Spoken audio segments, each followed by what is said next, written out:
The theory in this was to understand telephone consultation and to compare the safety and service usage and patient satisfaction on by different healthcare providers. The theory was difficult because of the wide variances of the responses of the studies. It focused on the initial theory questions, but then the method of the data had to be modified in order to find enough research articles. A nurse's role in implementing and disseminating research would be that myself using this research, I could take this to my leadership along with other research articles that I found in this study. When I was finding this one, a person could take it to their nurse manager, to the quality QM department, to the nurse educator, to support changes in the nursing process in order to patient safety, patient satisfaction, cost reducing, and quality of care. Those are all good reasons why people should use evidence-based practice to support changes in their current work practice. This study is good for me because it really builds on what I measure anyway. I measure process improvement monthly, and satisfaction and safety from complaints and from veterans and from callers and from the facilities. And this supports what we already knew. Although we've only been using RNs in my call center since 2001, and we've been piloting using clerks in the call center, and this supports the worldwide people use clerks, nurses, and providers in the call centers, and it provides it. You still get the same quality results. There wasn't a problem in this research that they were looking for. They just wanted to know if call centers were safe, if they provided patient satisfaction, and in triaging. What was found is that it did decrease the amount of visits that could be managed by the phone. 50% of the calls were managed by first call resolution. Although the research article did support that there needed to be more research to really make sure that even though they were delaying treatment, or they weren't being needed, 50% of the callers could be taking care of the first call resolution. Were they really resolving the issue, or were they just delaying treatment later on? Patient satisfaction was high. Questions that they looked at were comparing using a telephone triaging service and not using a telephone triage service.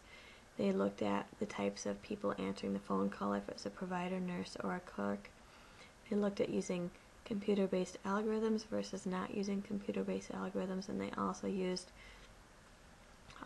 telephone triaging versus face-to-face, and the satisfaction and the safety. And they found, the research found that the satisfaction is high and the safety is high. 2 of the 9 research articles did mention mortality, and it was determined that it didn't matter who would have answered that phone, the outcome still would have been the same. So it wasn't a provider, it wasn't a person answering the phone issue. There were 9 different computer electronic databases that were used to pull the research from: PubMed, Cochrane, Embase, Sinhal, Singal, National Research Register, EPOC, Specialized Register. The initial study, the initial review of the data, they ended up modifying their data selection because they couldn't find enough qualified research articles, but then they did. Narrative summary was done because this is a historical, and there was too many variances in order to put it into one summary. Subjects who were in this population were those who had the potential access to telephone triage services. They did exclude specialty disease process calls like diabetes, self-help lines such as smoking cessation or weight loss.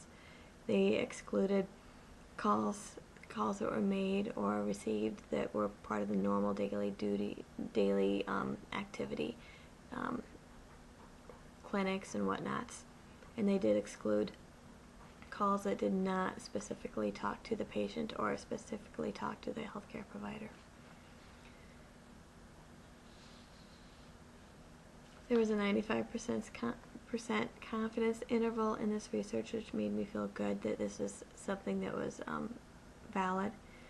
The two researchers in this article did independent reviews, and then they came together to compare their answers. If there was any debate, then they discussed the debate, the differences, and then they determined that they could come up with some resolution.